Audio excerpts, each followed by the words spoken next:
Hello students, welcome in online SI classes Dumariyaganj. आज हम discuss करने वाले हैं क्लास 10th के फिजिक्स के बारे में। जैसा कि आप जानते हैं 3 पार्ट आपको प्रकाश के परावर्तन और अपवर्तन पर दिए गए हैं। आज पार्ट नंबर 4 की बात है। पार्ट 4 के बारे में डिस्कस करेंगे और इस पार्ट में आपको प्रतिबिंब के बारे में परिचित कराया जाएगा और साथ ही साथ दर्पण से संबंधित भी कुछ पॉइंट्स को बताया जाएगा। तो चलिए हम स्टार्ट करते हैं। सबसे पहला टॉपिक आज का है जिसका नाम है प्रतिबिंब। प्रतिबिंब जिसको कि हम क्या कहते हैं, इमेज। प्रतिबिंब यानी कि इमेज। देखिए, अगर सामान्य तौर पर प्रतिबिंब को परिभाषित किया जाए तो आप कैसे परिभाषित कर सकते हैं। एक दर्पण लीजिए आप और दर्पण के सामने किसी वस्तु को रखिए। तो दर्पण के सामने जैसे ही किसी वस्तु को हम रखते हैं तो हम देखते हैं कि उस दर्पण में इस वस्तु की आकृति बन जाती है। इसी आकृति को ही हम क्या कहते हैं, वस्तु का प्रतिबिंब कहते हैं। ये तो आम तौर पर आप इसको डिफाइन कर सकते हैं, बता सकते हैं कि दर्पण के सामने हम किसी भी वस्तु को रखते हैं तो दर्पण में उस वस्तु की आकृति बन जाती है। इसी आकृति को ही वस्तु का प्रतिबिंब कहते हैं। लेकिन हमको यहाँ पर प्रकाश किरणों के माध्यम से प्रतिबिंब को डिफाइन करना है। प्रतिबिंब के प्रकार कितने होते हैं, उनकी क्या क्या प्रॉपर्टियाँ होती हैं, इस बारे में हमको स्टडी करना है। तो अगर देखा जाए प्रतिबिंब तो ये रिलेटेड होता है दर्पण से, लेंस से, क्योंकि विशेष करके आपको अपने सिलेबस में जो लेंस दिया गया है और मिरर दिया गया है, इसी आधार पर प्रतिबिंबों के बनने की किरण आरेख प्रक्रिया को समझना है।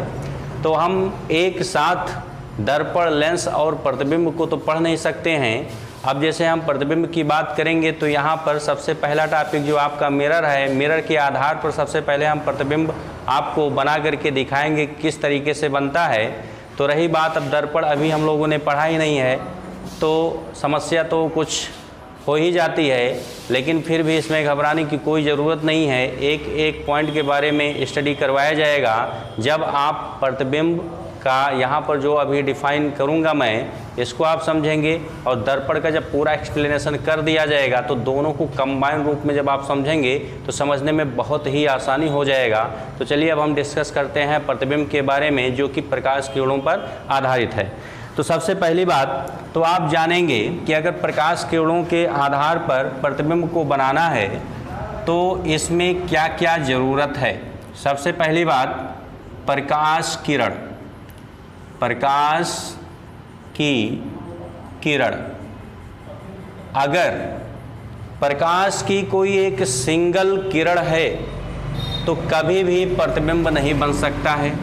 कहने का मतलब इसके लिए एक विशेष कंडीशन आप याद रखेंगे, कम से कम प्रकाश की 2 किरणों की आवश्यकता होती है। 2 या 2 से कितना भी अधिक हो जाए इससे कोई मतलब नहीं है, लेकिन कम से कम 2 प्रकाश की किरणें जरूर होना चाहिए, तभी इमेज का फॉर्मेशन होगा, अदरवाइज नहीं होगा। तो यहाँ पर हम लिख सकते हैं कि कम से कम कितनी प्रकाश की किरणों की ज़रूरत पड़ेगी, 2 प्रकाश की किरणें होनी चाहिए।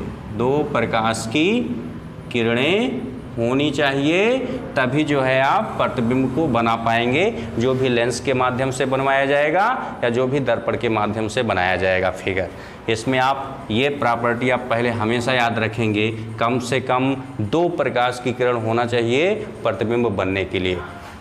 अब दूसरी बात किया जाए कि प्रकाश की किरण, सबसे पहले हम दर्पण की बात करेंगे तो दर्पण पर प्रकाश की किरण आपतित होगा। तो यहाँ पर हमारे पास 2 प्रकार की किरणें होंगी, आपतित किरणें, और दर्पण पर अगर ये आपतित होगा तो आपतन के बाद क्या होगा, इसका परावर्तन होगा। तो यहाँ पर लिख सकते हैं परावर्तित किरणें।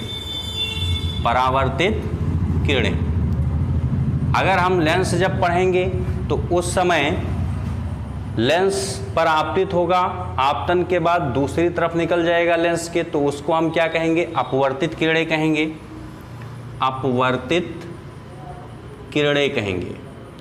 ठीक, ये आपके पास कुल मिलाकर के कितने प्रकार की किरणें हैं? 3 प्रकार की किरणें हैं। देखिए, इमेज का जो फॉर्मेशन होगा, जो इमेज बनता है वो 2 आधार पर बनता है। परावर्तन के कारण भी बनता है और अपवर्तन के कारण भी प्रतिबिंब बनता है।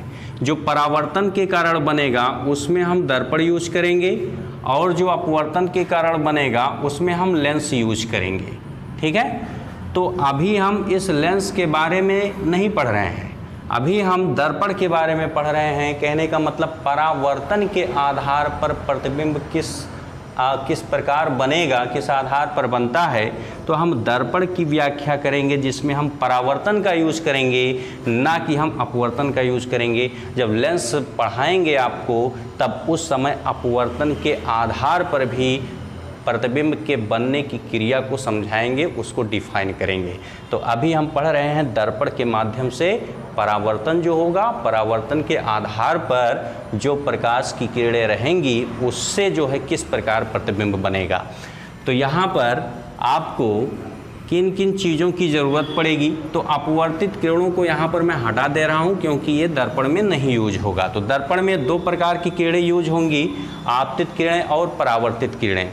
कभी भी आपतित किरणों से प्रतिबिंब नहीं बनेगा, पहला कंडीशन। तब ये किससे बनेगा? ये हमेशा परावर्तित किरणों से ही प्रतिबिंब का बनना आप प्रदर्शित करेंगे। कभी भी आपतित किरणों से प्रतिबिंब नहीं बनेगा, हमेशा किससे बनेगा? परावर्तित किरणों से ही बनेगा। अब कैसे बनता है, इसको प्रकाश किरणों के आधार पर हम कैसे व्याख्या करेंगे, इस बात को हम समझते हैं। प्रतिबिंब की परिभाषा हम देते हैं पहले, और इसको हम लिख भी देते हैं।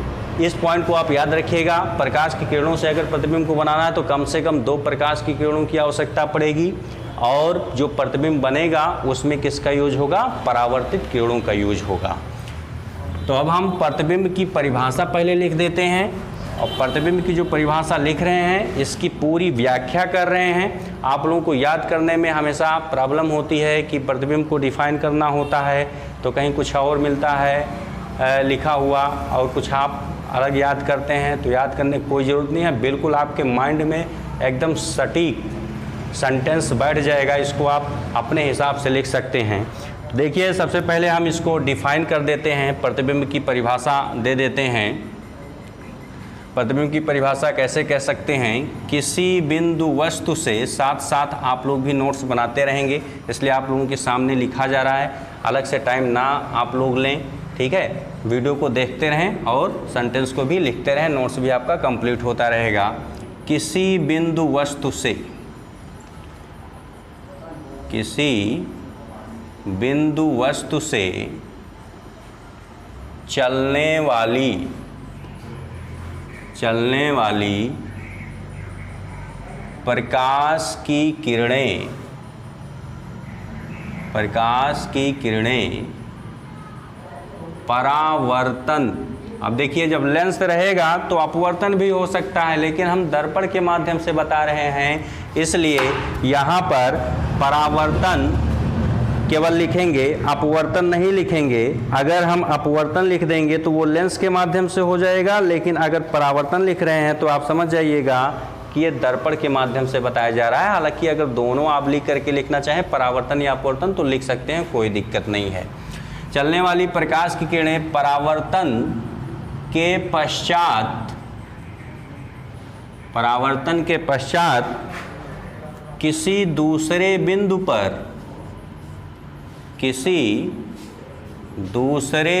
पर जाकर मिलती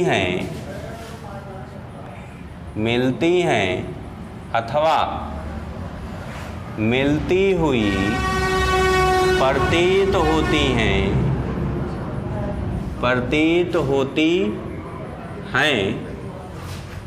तो इस दूसरे बिंदु वस्तु को ही दूसरे बिंदु वस्तु को ही पहले बिंदु वस्तु का प्रतिबिंब कहते हैं। प्रतिबिंब कहते हैं। ये परिभाषा आप याद रखेंगे, क्योंकि अगर एग्जाम में आता है ये परिभाषा लिखने के लिए, तो आपको जो सामान्य तौर पर परिभाषा बताया गया है उस परिभाषा को आप मत लिखिएगा, आप प्रकाश किरणों के आधार पर इसको डिफाइन करेंगे कि किसी बिंदु वस्तु से चलने वाली प्रकाश की किरणें परावर्तन के पश्चात किसी दूसरे बिंदु पर जाकर मिलती हैं अथवा मिलती हुई प्रतीत होती हैं, तो इस दूसरे बिंदु वस्तु को ही पहले बिंदु वस्तु का प्रतिबिंब कहते हैं। अब देखिए, प्रतिबिंब को स्टार्ट करने से पहले आपको 2 पॉइंट बताए थे, जिसमें कम से कम 2 प्रकाश की किरणों की ज़रूरत है, 2 से अधिक भी ले सकते हैं आप, और साथ ही साथ प्रतिबिंब बनने के लिए आपतित किरणों का योगदान नहीं, जबकि परावर्तित किरणों का योगदान होता है। तो इसलिए अब हम इसको समझते हैं।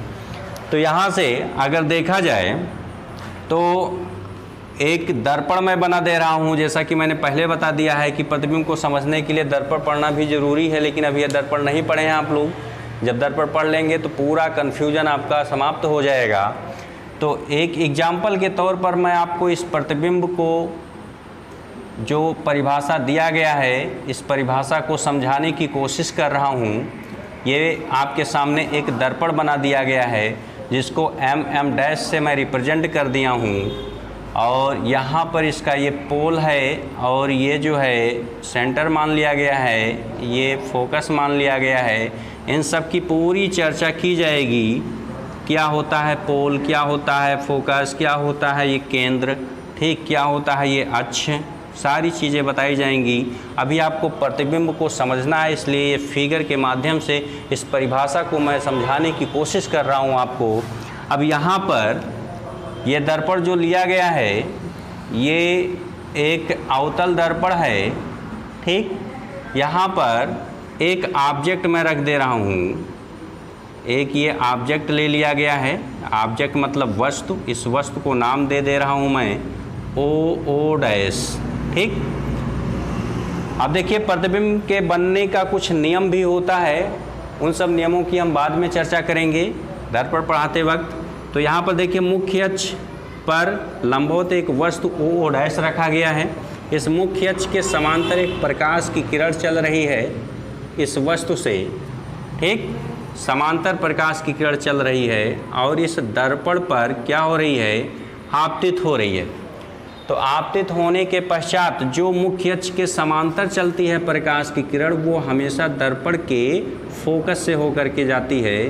तो दर्पण के फोकस से होकर के जो है हम इस प्रकाश की किरण को गुजार दिए हैं, लेकर के चले गए हैं प्रकाश की किरण को, ठीक। ये हो गया इसका।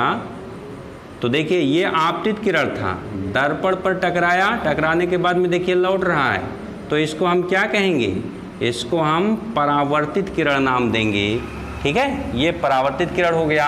अब एक दूसरा किरण हम लेते हैं, एक दूसरा किरण यहाँ से ले लिया जाए, इसी वस्तु से ही चल रहा है, जो कि सेंटर से होकर के जा रहा है, वक्रता केंद्र से होकर के जा रहा है। तो जो प्रकाश की किरण वक्रता केंद्र से होकर जाती है और दर्पण से टकराती है, तो टकराने के पश्चात क्या होता है, पुनः उसी मार्ग में वापस लौट जाती है। तो इसको हमने वापस कर दिया, ठीक। तो अब देखेंगे आप कि परावर्तित किरण कौन कौन सा है। ये आपतित किरण था पहला, ये कौन सा किरण हो गया, ये परावर्तित किरण हो गया, ठीक। ये अगर देखा जाए दूसरा जो प्रकाश की किरण है, ये आपतित हो रहा है दर्पण पर। आपतित होने के बाद देखिए इसका परावर्तन किधर हुआ है, उसी मार्ग में हुआ है, यानी कि इस तरफ की जो किरण दिखाई गई है वो आपतित किरण की भांति व्यवहार करेगा, और जो लौट रही है प्रकाश किरण वो कौन सा किरण होगा, परावर्तित किरण होगा। अब देखिए, दोनों परावर्तित किरण किस बिंदु पर मिल रहा है। पहला प्रकाश का जो परावर्तित किरण है ये है, दूसरा परावर्तित किरण ये है, दोनों का जो इंटरसेक्ट पॉइंट है वो कहाँ पर है, यहाँ पर है। तो यहीं पर जो है इस वस्तु ओ डैश का प्रतिबिंब बनेगा। तो ये जो मुख्य अक्ष लिया गया है इसके लंबवत जो है आप इस पॉइंट से एक रेखा खींच देंगे तो ये हो गया इसका प्रतिबिंब, और जहाँ पर इंटरसेक्ट होता है उसी तरफ एरो का हम निशान भी लगाते हैं। तो ये है आपका आई और इसको मान लिया गया आई डैश, यानी कि जो वस्तु लिया गया है वो ओ डैश है और जो प्रतिबिंब बना है वो आई डैश है। अब हम कहते हैं कि बिंदु वस्तु, इस बिंदु वस्तु का मतलब क्या होता है कि मुख्य अक्ष पर वस्तु जिस बिंदु पर रखा गया है, मुख्य अक्ष पर वस्तु जिस बिंदु पर रखा गया है उसी बिंदु और वस्तु के सम्मिलित रूप को ही क्या कहा जाता है, बिंदु वस्तु कहा जाता है। तो अब यहाँ पर आपको समझ में आ गया होगा कि प्रतिबिंब बनने के लिए जो है हमने क्या बताया था कि परावर्तित किरणों का योगदान होता है और कम से कम 2 प्रकाश की किरणें होनी चाहिए। 2 से कम रहेंगी तो नहीं काम बन पाएगा, या 2 से अधिक रहेंगी तब भी प्रतिबिंब बनेगा, चाहे जितना 2 से अधिक हो। अब आप ध्यान देंगे 2 परावर्तित किरणों का यूज हुआ है प्रतिबिंब बनने में कि नहीं हुआ है। पहला प्रकाश की आपतित किरण था, यानी कि परावर्तित किरण पहला ये हो गया। दूसरा परावर्तित किरण देखा जाए तो ये आपतित किरण था, वापस लौटा तो क्या हो गया, ये परावर्तित किरण कितने किरणों का यूज हुआ, 2 किरणों का यूज हुआ। 2 से अधिक भी यूज हो सकता है, आने वाले जब दर्पण में बताएंगे तो कई किरणों को लेकर के हम इमेज बनाएंगे और एक जैसा ही सब इमेज बनेगा। तो 2 परावर्तित किरणों का यूज हुआ, ठीक। और यहाँ पर अगर देखा जाए तो जो परिभाषा लिखा गया है, क्या इस परिभाषा को ये पूरी तरीके से सेटिस्फाई करता है या नहीं करता है। तो जो वास्तव में प्रतिबिंब होता है ये 2 तरह का होता है, ये 2 तरह का होता है। एक होता है वास्तविक, एक होता है वास्तविक प्रतिबिंब और दूसरा होता है आभासी प्रतिबिंब, आभासी प्रतिबिंब, ठीक। और ये पहला क्या था, वास्तविक प्रतिबिंब था, ठीक। इसको हम क्या कहते हैं, इसको हम रियल इमेज कहते हैं। वास्तविक प्रतिबिंब को क्या कहा जाता है, रियल इमेज कहा जाता है। और आभासी प्रतिबिंब को क्या कहते हैं, वर्चुअल इमेज कहा जाता है, ठीक है। अगर ये प्रतिबिंब का पूरा वीडियो आप बिना स्किप किए हुए एक एक पॉइंट समझ रहे हैं तो आपको प्रतिबिंब के डेफिनेशन में, प्रतिबिंब को समझने में कोई भी प्रॉब्लम नहीं आ सकती है कभी भी। तो देखिए कब वास्तविक होगा और कब वर्चुअल होगा। अगर मैं किरण आरेख की बात करूं तो कहीं पर भी अगर डार्क लाइन है तो वो हमेशा रियल को प्रदर्शित करेगा, अगर डॉटेड लाइन में रहेगा तो वो हमेशा वर्चुअल को करेगा। अभी मैं इसका पूरा व्याख्या करूंगा, पहले आप फिगर को समझिए। तो यहाँ से आप देख रहे हैं यहाँ पर डॉटेड लाइन की कोई चर्चा नहीं की गई है, यानी कि ये जो प्रतिबिंब इंडिकेट हो रहा है ये वास्तविक को इंडिकेट कर रहा है। अवतल दर्पण के द्वारा ये प्रतिबिंब बना हुआ है। तो अब चलिए हम देखते हैं, इसको हम सेटिस्फाई कर लेते हैं। अब देखिए किसी बिंदु वस्तु से चलने वाली प्रकाश की किरणें, देखिए ये क्या है, एक मुख्य अक्ष के बिंदु O पर रखा है वस्तु, इसलिए इसको क्या कहेंगे, बिंदु वस्तु कहेंगे। इस बिंदु वस्तु से चलने वाली प्रकाश की किरणें, तो देखिए प्रकाश की किरण एक ये चल रही है और एक ये चल रही है प्रकाश की किरण। पहला प्रकाश की किरण ये है, दूसरा प्रकाश की किरण ये है, 2 प्रकाश की किरण है। चलने वाली प्रकाश की किरणें, क्या लिखा गया है, परावर्तन के पश्चात। तो परावर्तन पहले करिए इसका, ये टकराया, टकराने के बाद क्या हुआ, ये परावर्तित हुआ, ये टकराया, टकराने के बाद क्या हुआ, परावर्तित हुआ। तो परावर्तन के पश्चात क्या कहा गया है, किसी दूसरे बिंदु पर जाकर मिलती हैं। तो परावर्तन के पश्चात बताइए क्या हो गया, दूसरा बिंदु, यहाँ पर अगर देखा जाए तो बिंदु यही है, इस बिंदु पर जाकर के मिलती हैं, ठीक, अथवा मिलती हुई प्रतीत होती हैं। तो जो वास्तव में मिलता है वो वास्तविक प्रतिबिंब को इंडिकेट करता है, और जो मिलता हुआ प्रतीत होता है वो आभासी प्रतिबिंब को इंडिकेट करता है। तो ये वास्तव में मिल रहा है, यानी कि वास्तविक प्रतिबिंब को इंडिकेट करेगा। अब हमें इस सेंटेंस को वेरीफाई कराना है, तो इसके लिए हमें आभासी प्रतिबिंब को बनाना पड़ेगा। तो अभी मैं आपको आभासी प्रतिबिंब का फिगर भी बना करके दिखाऊंगा और इस वाले स्टेटमेंट को यहाँ से यहाँ तक जो सेंटेंस लिखा गया इसको भी मैं सेटिस्फाई कराऊंगा। तो परावर्तन के पश्चात किसी दूसरे बिंदु पर जाकर मिलती हैं अथवा मिलती हुई प्रतीत होती हैं। तो इस दूसरे बिंदु वस्तु को ही, तो बताइए ये भी तो एक बिंदु वस्तु की तरह काम कर रहा है, तो यही जो दूसरा बिंदु वस्तु है इसी को क्या कहेंगे, पहले बिंदु वस्तु का प्रतिबिंब कहेंगे। तो पहला बिंदु वस्तु क्या है, ओ डैश, तो इस वस्तु ओ डैश का ही क्या कहेंगे हम, प्रतिबिंब कहेंगे। किसका, ओ डैश का। किसको प्रतिबिंब कहेंगे, आई डैश को। तो ये वास्तविक के कंडीशन के लिए था। अब अगर हम वर्चुअल के लिए बात करें तो वर्चुअल के लिए अगर हम देखते हैं तो यहाँ पर एक एग्जाम्पल ले सकते हैं हम। एक समतल दर्पण ले लिया गया है, ठीक। इसके प्रतिबिंब बनने की किरण आरेख प्रक्रिया पूरा स्पष्ट करेंगे इसी वीडियो में, परेशान होने की ज़रूरत नहीं है। पहले मैं इस प्रतिबिंब को परिभाषित करने के लिए जो है ये फिगर बता रहा हूँ, ताकि परिभाषा को समझने में, याद करने में कोई समस्या आपको ना हो। इसलिए फिगर के द्वारा जो है आज मैं आप लोगों को प्रतिबिंब की परिभाषा दे रहा हूँ, जैसा कि आपको कभी भी नहीं मिल सकता है। जो आज मैं आपको यहाँ पर प्रतिबिंब को डिफाइन करने की सारे कंडीशंस को अप्लाई कर रहा हूँ। तो यहाँ से देखिए ये क्या है, एक ऑब्जेक्ट ले लिया गया है और यहाँ पर मैं एक समतल दर्पण यूज़ कर ले रहा हूँ, समतल दर्पण, ठीक। अब यहाँ से देखिए कम से कम 2 प्रकाश की किरणें होनी चाहिए। तो पहला प्रकाश की किरण मैं यूज़ कर ले रहा हूँ यहाँ पर, ठीक। ये क्या है, आपतित किरण है, ये आपका आपतित किरण है, ठीक। अब इसका क्या होगा, परावर्तन होगा। परावर्तन का नियम आप जानते हैं, आपतित किरण या अभिलंब की तरह काम करेगा, इसको आप आई कह सकते हैं। ये क्या होगा, अपवर्तित हो जाएगा, सॉरी परावर्तित हो जाएगा। तो ये क्या हो जाएगा, इसका परावर्तन कोण हो जाएगा। आई और आर दोनों क्या रहेंगे, सेम रहेंगे। Angle I equal to angle R. ये परावर्तन का कौन सा नियम है, परावर्तन का दूसरा नियम है।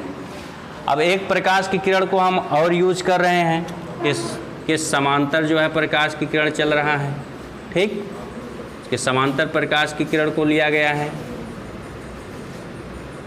अब यहाँ से देखेंगे पीछे कलई है, तो कलई की तरफ ये डायरेक्टली नहीं जा सकता है प्रकाश की किरण, इसलिए आप इसको क्या करेंगे, डॉटेड में आगे बढ़ा सकते हैं। यही कंडीशन ही किसको प्रदर्शित करता है, यही कंडीशन वर्चुअल यानी कि आभासी को प्रदर्शित करता है, क्योंकि प्रतिबिंब जो बनेगा वो तो परावर्तित किरणों से बनेगा, आपतित किरणों से तो बन नहीं सकता है।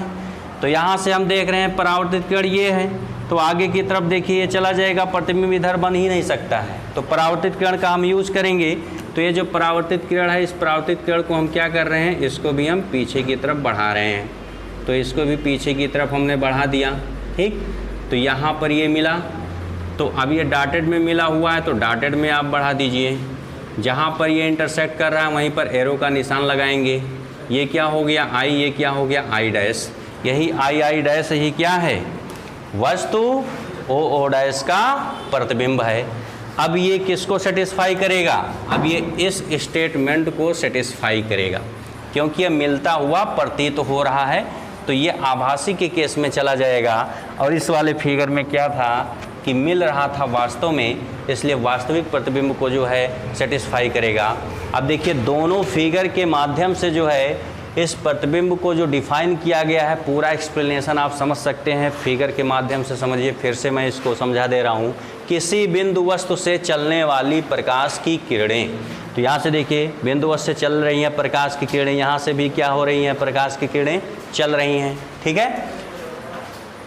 परावर्तन के पश्चात, तो यहाँ पर देखिए परावर्तन हुआ, यहाँ से भी परावर्तन हुआ, यहाँ से देखिए परावर्तन हुआ, यहाँ पर गया, तो ये भी क्या हो जाएगा, इस पर टकराएगा, टकराने के बाद में इधर वापस लौट आएगा, परावर्तन हो गया, ठीक। किसी दूसरे बिंदु पर जाकर मिलती हैं, परावर्तन होने के बाद ये देखिए यहाँ पर मिला, अथवा मिलती हुई प्रतीत हो रही हैं। देखिए सीधे जा रहा था, परावर्तित हो रहा था, तो इसको आप आगे की तरफ बढ़ा देंगे, परावर्तित किरण हो जाएगा। इसको देखिए, यह परावर्तित किरण था, इसको पीछे की तरफ बढ़ा दिया गया, यहाँ पर मिल गया। ठीक है, तो ये दूसरे बिंदु पर जाकर मिलती हुई प्रतीत हो रही हैं। ठीक है, तो इस दूसरे बिंदु वस्तु को ही क्या कहेंगे? पहले बिंदु वस्तु का प्रतिबिंब कहते हैं। तो आई होप ये प्रतिबिंब की परिभाषा आप लोग समझ गए होंगे, जिसको कि 2 फिगर के आधार पर बताया गया। इसको आप कभी मत भूलिएगा। अब हम डिस्कस करेंगे वास्तविक प्रतिबिंब और आभासी प्रतिबिंब की चर्चा। ठीक, देखिए हमें क्या समझना है?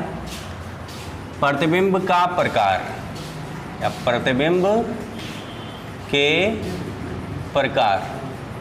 ठीक, इसमें आपको क्या बताया गया? एक वास्तविक प्रतिबिंब होता है, वास्तविक प्रतिबिंब रियल इमेज, और दूसरा है आभासी प्रतिबिंब यानी कि वर्चुअल इमेज। ठीक, तो अगर इसको आप अलग अलग डिफाइन करना चाहते हैं तो कैसे डिफाइन कर सकते हैं? जो अभी मैंने आपको प्रतिबिंब की परिभाषा दिया है, जो लिखा था मैंने, ठीक है, उसी में थोड़ा सा चेंज कर लेंगे तो वो आभासी और वास्तविक प्रतिबिंब को डिफाइन कर दिया जाएगा। कैसे?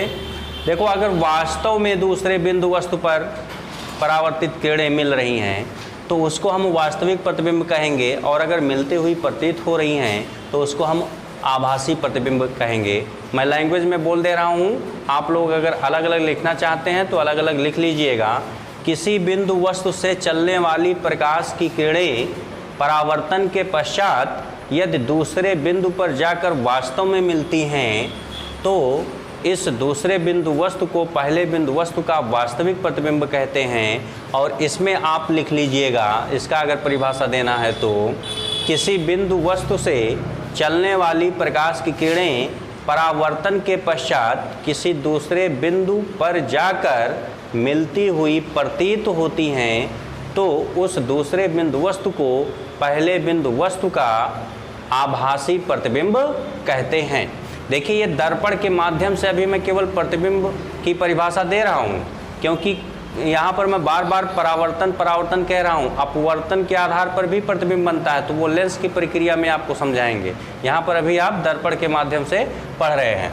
अब देखिए, वास्तविक प्रतिबिंब की खासियत क्या होती है और आभासी प्रतिबिंब की खासियत क्या होती है। यहाँ से देखिए, जो फिगर आपके सामने बना है इसकी तो संपूर्ण व्याख्या बाद में करेंगे। फिलहाल इसको अलग अलग आप अगर डिफरेंस करने के लिए आ जाता है तो कैसे डिफरेंस करेंगे बताइए। ये वास्तविक प्रतिबिंब है, ठीक, वास्तव में मिल रहा है। ये क्या है? आभासी प्रतिबिंब है, मिलता हुआ प्रतीत हो रहा है। बताइए, प्रतिबिंब कहाँ पर बना हुआ है? दर्पण के सामने बना हुआ है या दर्पण के पीछे बना हुआ है? स्पष्ट रूप से दिखाई दे रहा है कि सामने बना हुआ है। तो ये कौन सी स्थिति को फॉलो कर रहा है? वास्तविक प्रतिबिंब। तो पहला पॉइंट आप इसमें याद रखेंगे, यह प्रतिबिंब जो रहता है वो हमेशा दर्पण के सामने बनता है। वास्तविक प्रतिबिंब सदैव दर्पण के सामने बनता है। और अगर आभासी प्रतिबिंब की बात किया जाए तो ये कभी भी दर्पण के सामने नहीं बन सकता है, ये हमेशा दर्पण के पीछे ही बनता है। तो इसका पहला पॉइंट आप लिख सकते हैं, दर्पण के पीछे बनता है। दर्पण के पीछे बनता है, ये डिफरेंस है आपका। 2 कॉलम ऐसे बना करके लिख लेंगे। अब अगर दूसरे पॉइंट की बात किया जाए तो दूसरे पॉइंट में आप ध्यान देंगे, जो वास्तविक प्रतिबिंब होता है कभी भी सीधा नहीं हो सकता है। ये प्रतिबिंब हमेशा जो है ये उल्टा ही रहता है। वास्तविक प्रतिबिंब हमेशा कैसा होता है? उल्टा ही होता है। कहने का मतलब, अगर वस्तु इस तरीके से रखेंगे और अगर इसका प्रतिबिंब मान लेते हैं ये है, अगर ये बन रहा है तो कैसा बनेगा? उल्टा बनेगा। देखिए, ये वाला देख रहे हैं, कैप ऊपर की तरफ है, यानी कि अगर ये सीधा वस्तु रखा गया है तो प्रतिबिंब इसका कैसा बनेगा? उल्टा बनेगा, यानी कि कैप जो है नीचे की तरफ रहेगा। तो ये जो है वास्तविक प्रतिबिंब कैसा होगा? सदैव उल्टा होता है, कभी भी ये सीधा नहीं हो सकता है। अब यहाँ पर आप देखिए, प्रतिबिंब कैसा है? ये सीधा है कि उल्टा है? सीधा है ना, तो ये आभासी प्रतिबिंब है। तो ये जो आभासी प्रतिबिंब होता है ये सदैव सीधा प्रतिबिंब होता है, यानी कि सदैव सीधा बनता है।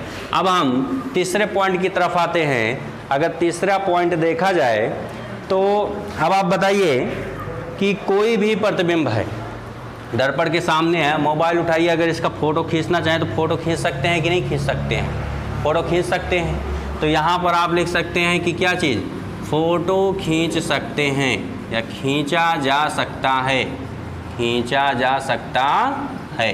ठीक, अब आप चेहरा देखते हैं दर्पण में, वो समतल दर्पण रहता है, आप सबके घरों में है, तो उसमें जो आप प्रतिबिंब देख रहे हैं, बताइए वो प्रतिबिंब कैसा है? वास्तविक प्रतिबिंब है या फिर आभासी प्रतिबिंब है?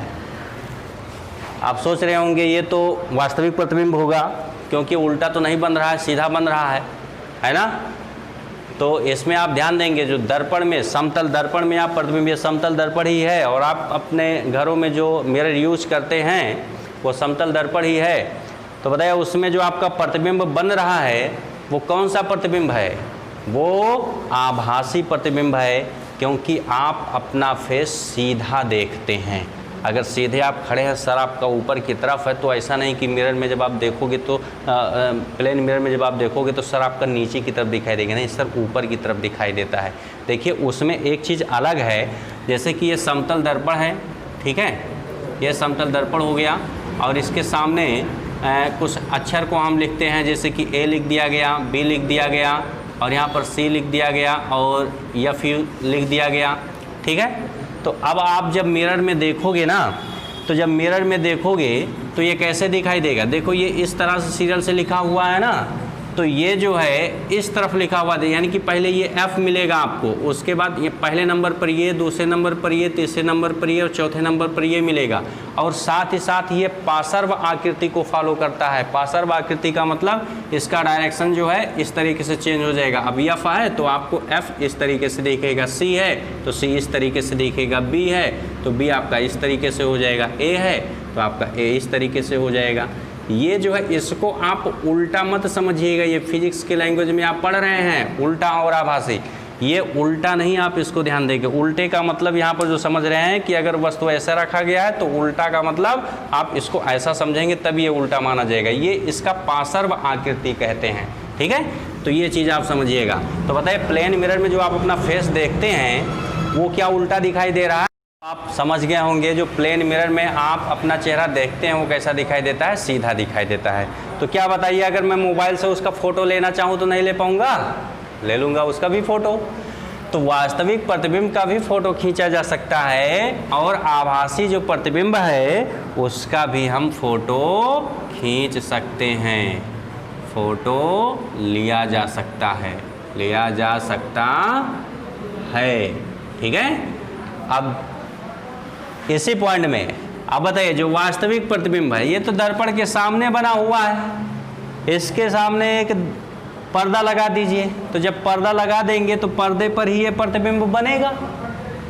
अगर प्रैक्टिकल करना है तो प्रैक्टिकल बड़े आराम से कर सकते हैं। दर्पण ले लीजिए, यहाँ कैंडल रख दीजिए, जल रहा है, प्रकाश की किरणें चलेंगी, इसके सामने एक कागज़ रखते चले जाइए, जहाँ पर ये प्रतिबिंब सेट होगा वहाँ कागज़ पर आपको ये बनता हुआ दिखाई देगा। तो कागज़ को एक पर्दा मान सकते हैं। तो जो वास्तविक प्रतिबिंब रहेगा उसका फ़ोटो भी खींच सकते हैं, और साथ ही साथ इसको पर्दे पर भी ले सकते हैं, पर्दे पर भी प्राप्त कर सकते हैं, प्राप्त कर सकते हैं। अब बताओ, जो आप अपना चेहरा देख रहे हो समतल दर्पण में, फ़ोटो तो आपने खींच लिया, लेकिन क्या अगर कहीं पर्दा लगाओगे तो पर्दे पर वो प्रतिबिंब प्राप्त कर सकोगे? कभी नहीं प्राप्त कर सकते हैं उसको। तो अब आप यहाँ पर लिख सकते हैं फ़ोटो लिया जा सकता है। कहने का मतलब इसका हम क्या कर सकते हैं? केवल फ़ोटो ले सकते हैं, इसको हम पर्दे पर नहीं प्राप्त कर पाएंगे, नहीं प्राप्त कर सकते हैं। ठीक है, तो ये कंडीशन आप याद रखिएगा। चाहे जो प्रतिबिंब हो, फोटो आप ले सकते हैं, लेकिन अगर वास्तविक रहेगा तभी ये पर्दे पर प्राप्त किया जा सकता है। अदरवाइज अगर ये वर्चुअल इमेज है तो ये पर्दे पर नहीं प्राप्त हो पाएगा। तो इस तरीके से आपको ये 3 पॉइंट बताए गए। ठीक, इन तीनों पॉइंट को जो है आप याद रखेंगे, और इन्हीं तीनों पॉइंट के आधार पर जो है आपके जो कुछ क्वेश्चन रहेंगे, जैसे न्यूमेरिकल जब आप लगाएंगे तो वैसे जैसे कि जैसे नाम लिया सीधा प्रतिबिंब, तो आप तुरंत आपका माइंड जाना चाहिए कि ये वास्तविक होगा, सॉरी अगर जैसे कहा सीधा प्रतिबिंब, तुरंत आपका माइंड जाना चाहिए कि ये वर्चुअल इमेज होगा, यानी कि आभासी प्रतिबिंब होगा। कहीं अगर उल्टा प्रतिबिंब लिख दिया, आपका माइंड तुरंत जाना चाहिए कि उल्टे की बात कर रहा है, तो ये कैसा होगा, वास्तविक होगा। अगर कहीं लिख दिया कि दर्पण के सामने प्रतिबिंब बन रहा है, तुरंत आपका माइंड आना चाहिए वास्तविक है तभी दर्पण के सामने बन रहा है। अगर कहा दिया कि दर्पण के पीछे बन रहा है प्रतिबिंब, तो जैसे दर्पण के पीछे नाम लिया, तुरंत आपके माइंड में आना चाहिए कि यह आभासी प्रतिबिंब होगा। तो ये कंडीशन आप याद रखेंगे तभी न्यूमेरिकल को लगा पाएंगे, नहीं तो उसमें चिन्हों की जब बात की जाएगी तो चिन्ह जब आप नहीं डिसाइड कर पाएंगे तो आपका कोई भी न्यूमेरिकल नहीं लग पाएगा। इसलिए जो है इस कंडीशन को आप याद रखिएगा। 3 कंडीशन है आपके पास, तीनों कंडीशन को याद रखिएगा और एक जो आपको परिभाषा बताएं, परिभाषा भी आप लिख लीजिएगा।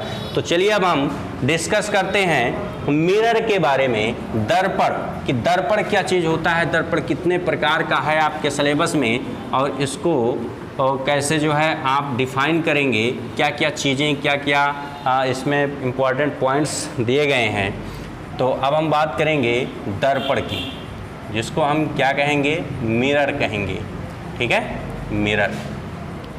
देखो कभी आप शीशा मत कहिए, शीशा मतलब ग्लास, और दर्पण का मतलब क्या होता है, मिरर। देखो दर्पण से हम कभी शीशा नहीं बनाते हैं, शीशे से हम क्या करते हैं, दर्पण बनाते हैं, यानी कि ग्लास से मिरर बनाया जाएगा, मिरर से ग्लास नहीं बनाया जाएगा, ठीक। तो जो ग्लास होता है वो ट्रांसपेरेंट होता है, लेकिन जो मिरर होता है वो ट्रांसपेरेंट नहीं होता है। अभी आपको पारदर्शी पदार्थ के बारे में पिछले लेक्चर में हमने बताया था कि पारदर्शी वस्तु क्या होता है, जिसके आमने सामने आर पार पूरा जो है दिखाई देता है, लेकिन दर्पण सामने आप रखोगे तो आपका ही फेस उसमें दिखाई देता है, क्या आप बाहरी दूसरी तरफ का नज़ारा देख पाते हैं, नहीं, तो वो मिरर होता है, ट्रांसपेरेंट नहीं होता है ये कभी भी मिरर, ठीक है। तो अब देखिए दर्पण का यूज़ करेंगे हम। तो दर्पण क्या होता है, कितने प्रकार का होता है, कैसा होता है, इससे हमें कोई भी मतलब नहीं है। सबसे पहले हमारे पास क्या होना चाहिए, ग्लास होना चाहिए। अब ग्लास चाहे वक्राकार हो, ठीक, या फिर प्लेन हो, कुछ भी। अब जैसे हम मान लेते हैं प्लेन ही है, ठीक। तो ये क्या है, समतल कांच की प्लेट है, मान लिया गया समतल कांच की प्लेट, कांच की प्लेट। इसी से हमको क्या करना है, दर्पण बनाना है। तो जब हम समतल कांच की प्लेट लेते हैं तो उससे कौन सा दर्पण बनता है, समतल दर्पण बनता है। ये चीज़ आप हमेशा याद रखिएगा। अगर समतल दर्पण बनाना है तो क्या करेंगे, पहले समतल कांच की प्लेट लेंगे।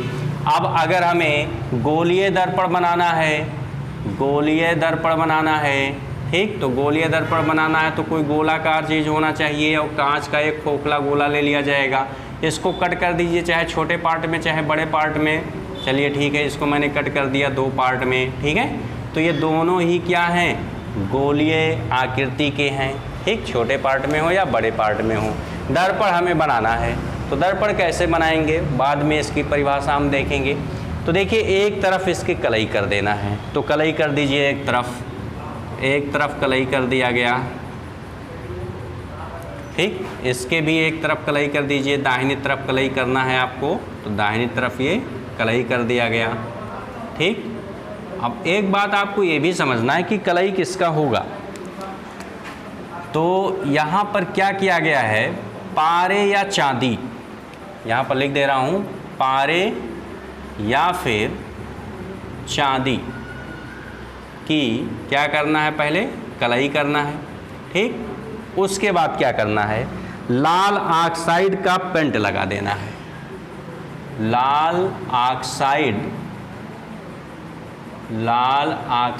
का पेंट लगा दिया गया है, ठीक। ये चीज़ आप ध्यान दीजिएगा कि अगर कलई की बात आएगी, दर्पण बनाने की बात आएगी, तो आप क्या करेंगे, सबसे पहले एक क्या ले लेंगे, ग्लास ले लेंगे। अब ये कैसा होना चाहिए, समतल का होना चाहिए या फिर गोलीय का होना चाहिए, ठीक है। अब इसके एक पृष्ठ पर, अब जैसे कि मान ले रहे हैं कि ये जो है एक प्लेन है, ठीक है, मान लेते हैं समतल कांच की प्लेट है, ट्रांसपेरेंट है, फिलहाल ये तो ट्रांसपेरेंट है नहीं, लेकिन आप ऐसे ही समझ सकते हैं कि अगर ये ट्रांसपेरेंट है तो एक सतह इसका इस तरफ है और एक सतह इसका क्या है, इस तरफ है। तो इस तरफ हमें क्या करना है, सबसे पहले हमें चांदी का या पारे का क्या करना है, लेप लगा देना है, ठीक है, कलई कर देना है चांदी का या फिर पारे का। उसके बाद क्या करना है, लाल ऑक्साइड का भी पेंट लगा देना है। तो जब ऐसा कर देते हैं तो ये इसका जो पहला सतह है, ठीक, ये पहला सतह जो है ये परावर्तक सतह बन जाता है। परावर्तक सतह का मतलब अभी तक ये ट्रांसपेरेंट था तो प्रकाश की किरणें इस पर पड़ती थी तो दूसरी तरफ बाहर निकल जाती थी, लेकिन जब आपने चांदी या पारे का लेप चढ़ा करके लाल ऑक्साइड का पेंट लगाया तो अब क्या हो रही हैं, प्रकाश की किरणें इस पर पड़ेंगी और पड़ने के बाद में ये वापस लौटती हैं। कहने का मतलब ये पूरा का पूरा सतह क्या हो गया, परावर्तक सतह हो गया। परावर्तक सतह का मतलब प्रकाश की किरणों को वापस लौटाने का काम अब ये करेगा। तो यानी कि अब देखिए, अगर ये कलई हो गया, ये भी कलई हो गया, ये भी कलई हो गया, किसका हो गया, पारे या चांदी का, और उसके ऊपर लाल ऑक्साइड का पेंट लगा दिया गया। तो इसका ये जो पहला वाला सतह है ये सतह कैसा हो जाएगा, ये परावर्तक सतह हो जाएगा। परावर्तक तल लिख सकते हैं या परावर्तक सतह लिख सकते हैं। अब बताइए ये भी क्या हो गया, परावर्तक सतह हो गया, ठीक, ये भी क्या हो गया, परावर्तक सतह हो गया, ठीक। और एक जो पोर्शन है वो क्या है, ये कलई का पोर्शन है। ये किसका पोर्शन है, कलई का पोर्शन है। ये किसका पोर्शन है, ये भी कलई का पोर्शन है, ठीक है। अब ये आपका जो है दर्पण बन करके तैयार हो गया। अभी तक ये क्या था, अभी तक आपने जो है समतल कांच की प्लेट लिया था और कांच का खोखला गोला लिया था, उसको दो पार्ट में आपने तोड़ लिया था, एक तरफ कलई कर दिया तो दूसरी तरफ क्या हो गया, ऑटोमेटिक परावर्तक सतह बन गया। तो यही पूरा प्रोसेस ही क्या होता है, दर्पण बनाने का प्रोसेस। तो ये क्या हो गया, दर्पण बन गया। अब देखो इसको हम सिंपली डिफाइन करना चाहते हैं तो कैसे डिफाइन करेंगे, ठीक है। तो क्या करेंगे हम, दर्पण की परिभाषा देने के लिए अगर मुझे समतल दर्पण की, देखो दर्पण जो है ये दो ही तरह का होता है। पहला दर्पण क्या है, समतल दर्पण, और दूसरा दर्पण क्या है, गोलीय दर्पण। जो गोलीय दर्पण होता है ये दो तरह का होता है, ठीक है। एक अवतल दर्पण होता है और दूसरा क्या होता है, दूसरा उत्तल दर्पण होता है, ठीक है। ये चीज़ आप याद रखिएगा। अब हम सभी दर्पणों का अलग अलग परिभाषा देंगे। सबसे पहले तो ये बनाने की प्रक्रिया आपने समझा। अगर कहा जाए दर्पण कितने प्रकार का, तो दो प्रकार का। पहला क्या कहोगे आप, प्लेन मिरर यानी समतल दर्पण। दूसरा क्या कहोगे आप, स्फेरिकल मिरर यानी कि गोलीय दर्पण। और गोलीय दर्पण कितने प्रकार का, दो प्रकार का। अवतल दर्पण यानी कि कॉनकेव मिरर, उत्तल दर्पण यानी कि कॉन्वेक्स मिरर, ठीक है।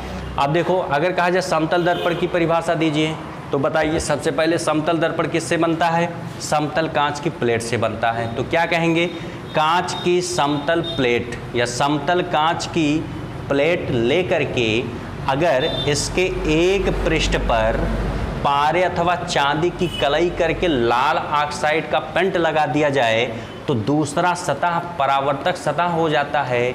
इसे ही हम क्या कहते हैं, समतल दर्पण कहते हैं। लैंग्वेज को आप बार बार सुन करके कॉपी में आप इसका नोट्स बना लीजिएगा, पूरा सेंटेंस। फिर से मैं एक बार रिपीट कर दे रहा हूँ, ध्यान से सुनिए। समतल दर्पण की परिभाषा अगर देना है तो कैसे कहेंगे, समतल कांच की प्लेट लेकर इसके एक पृष्ठ पर या एक सतह पर पारे या चांदी की कलई करके लाल ऑक्साइड का पेंट लगाने से दूसरा सतह परावर्तक सतह हो जाता है। इसे ही हम क्या कहते हैं, समतल दर्पण कहते हैं। अब बताइए अगर गोलीय दर्पण को डिफाइन करना है तो कैसे आप डिफाइन करेंगे। गोलीय दर्पण किससे बनेगा, कांच के खोखले गोले से।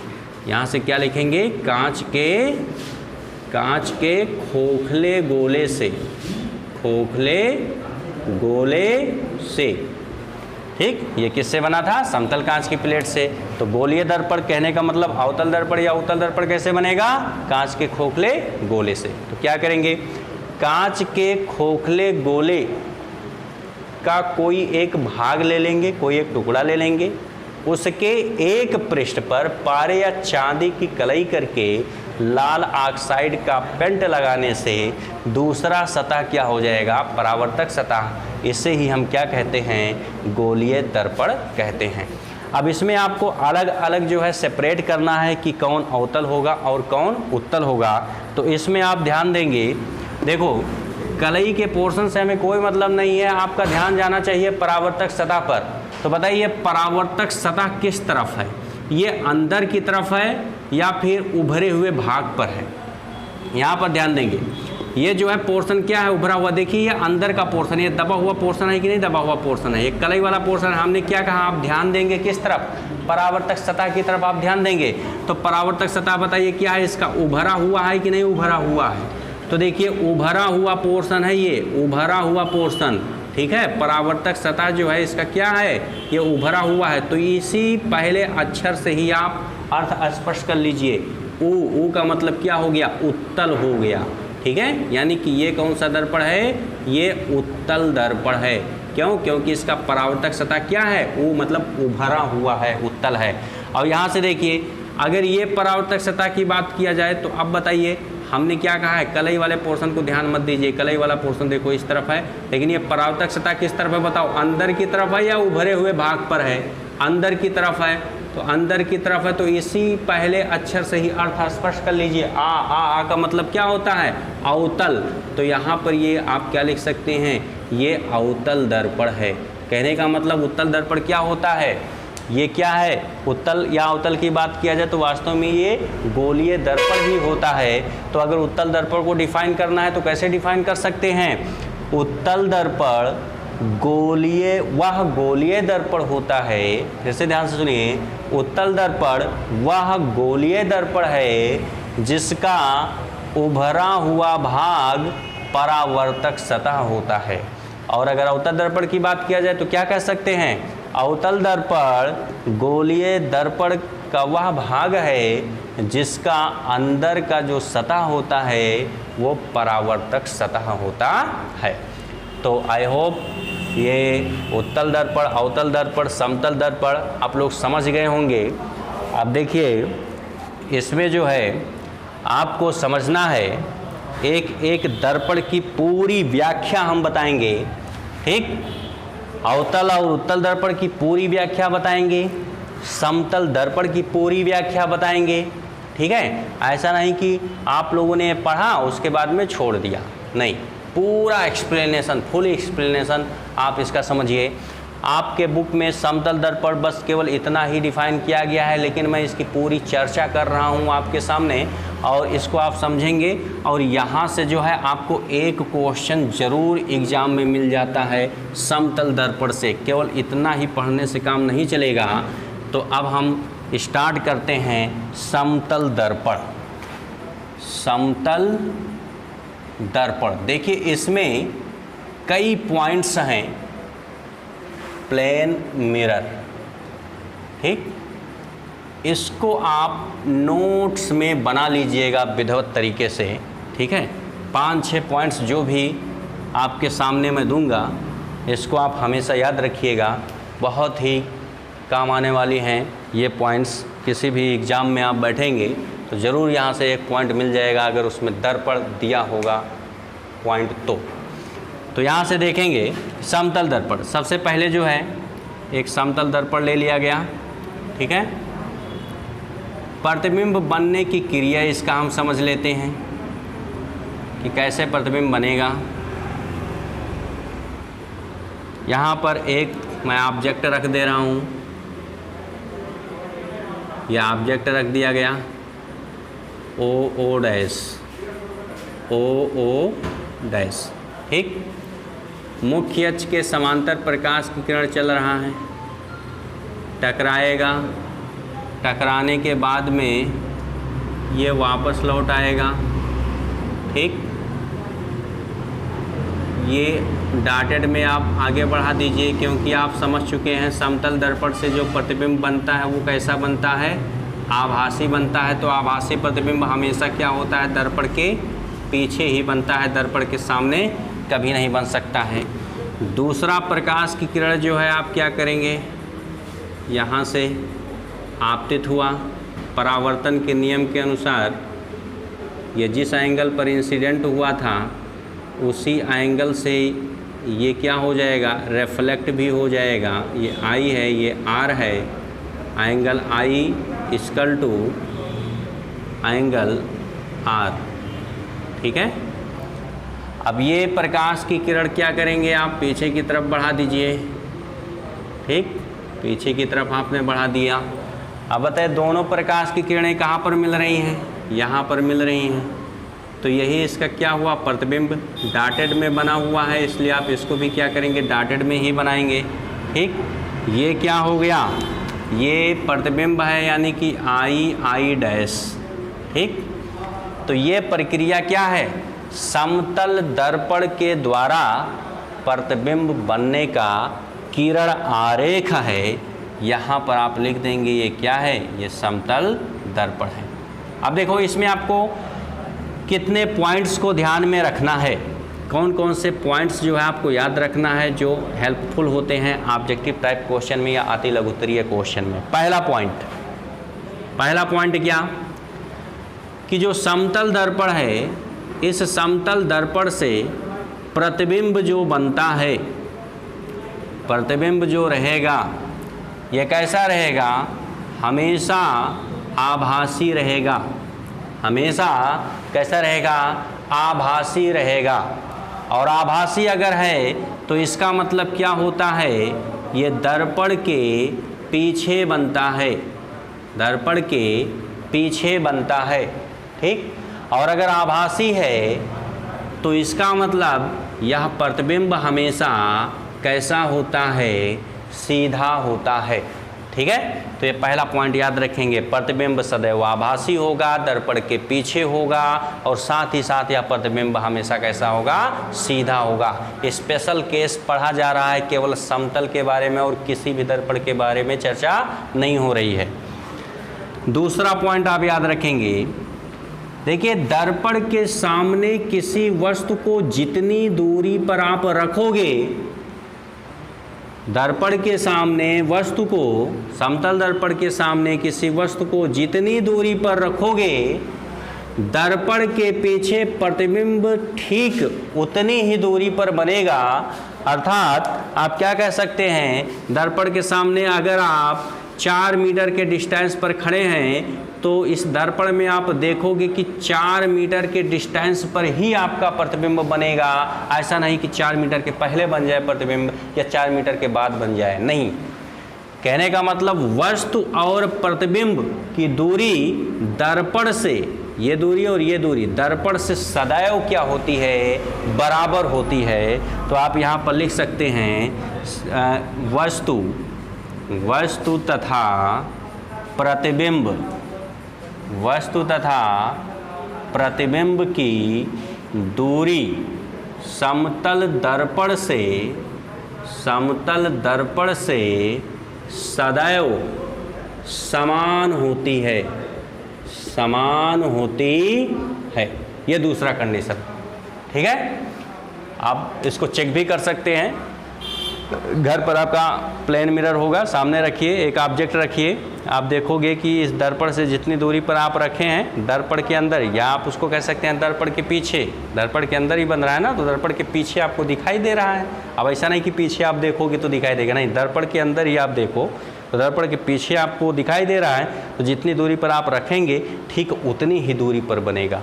वस्तु और प्रतिबिंब इन दोनों की जो दूरी होती है इस समतल दर्पण से सदैव क्या होती है, समान होती है। तीसरा कंडीशन आप याद रखेंगे, तीसरा कंडीशन ये भी रहेगा कि वस्तु की जितनी लंबाई है ठीक उतनी ही लंबाई प्रतिबिंब का भी होगा। अब ऐसा नहीं कि ये 5 सेंटीमीटर का है तो ये 3 सेंटीमीटर का हो जाएगा या 50 सेंटीमीटर का हो जाएगा, नहीं।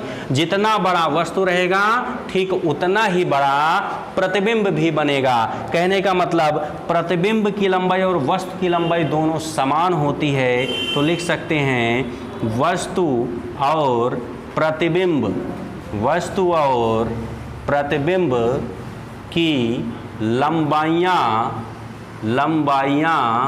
समान होती हैं, लंबाइयाँ समान होती हैं, ठीक। ये 3 पॉइंट हुआ। इस 3 पॉइंट को आप याद रखिएगा, बहुत ही काम वाली पॉइंट्स हैं ये। अब देखिए और कुछ पॉइंट्स को मैं बता दे रहा हूँ अब इसके बारे में देखते हैं हम ये चौथा पॉइंट।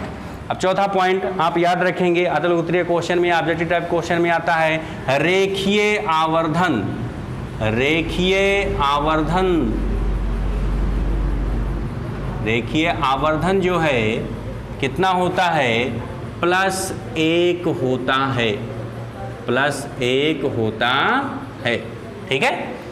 अब एक बात ध्यान देंगे आप, रेखीय आवर्धन का मतलब क्या होता है? रेखीय आवर्धन का मतलब यह है प्रतिबिंब की लंबाई बटे वस्तु की लंबाई, इसी को हम क्या कहते हैं, रेखीय आवर्धन। तो अब बताइए हमने क्या कहा इस तीसरे पॉइंट में, वस्तु और प्रतिबिंब की लंबाइयाँ समान होती हैं। तो अगर ये प्रतिबिंब की लंबाई 50 सेंटीमीटर है, ठीक, तो वस्तु की लंबाई भी कितना रहेगा, 50 सेंटीमीटर ही रहेगा, क्योंकि दोनों की लंबाइयाँ समान होती हैं। और रेखीय आवर्धन की परिभाषा हमने क्या कहा, रेखीय आवर्धन को हम स्मॉल यम से लिखते हैं। कहने का मतलब जो स्मॉल यम होगा इसका मान कितना होगा, +1 होगा। अब परिभाषा आपको क्या मैंने बताया रेखीय आवर्धन का, कि प्रतिबिंब की लंबाई, प्रतिबिंब की लंबाई और बटे वस्तु की लंबाई, वस्तु की लंबाई। तो बताइए प्रतिबिंब की लंबाई 50 सेंटीमीटर, वस्तु की लंबाई 50 सेंटीमीटर, 50 बटे 50 करोगे कितना आएगा, 1 आएगा। अगर ये 10 सेंटीमीटर लंबा वस्तु है तो प्रतिबिंब भी कितना रहेगा, 10 सेंटीमीटर ही रहेगा। 10 बटे 10 मतलब कितना आएगा, 1 आएगा। यानी कि हमेशा 1 ही आएगा, कभी अलग नहीं आ सकता है। इसलिए रेखीय आवर्धन जो होता है वो हमेशा कितना होगा, m=+1। ये चीज़ आप याद रखेंगे। ठीक है, बहुत ही इंपॉर्टेंट पॉइंट है। परिभाषा भी आप यहाँ से याद रख सकते हैं। प्रतिबिंब की लंबाई और वस्तु की लंबाई के अनुपात को ही क्या कहते हैं, रेखीय आवर्धन कहते हैं। समतल दर्पण के लिए इसकी वैल्यू +1 होती है, कभी माइनस में नहीं होता है। ठीक है। अब बाद में इसकी पूरी क्रिया बताएंगे। यहाँ पर आपको कुछ फैक्ट पढ़ना था, इंपॉर्टेंट पॉइंट, तो उन सब पॉइंट्स को डिस्कस मैं कर रहा हूँ। एक पॉइंट और है, उस पॉइंट को आप समझ लेंगे। 5वां पॉइंट हमेशा एग्जाम में दिया जाता है, इस पॉइंट को याद रखेंगे। समतल दर्पण की फोकस दूरी, समतल दर्पण की फोकस दूरी कितना होता है, तो अनंत होता है। कई बार एग्जाम में आ चुका है, अनंत होता है, यानी कि f=इनफाइनाइट, ऐसा भी लिख सकते हैं।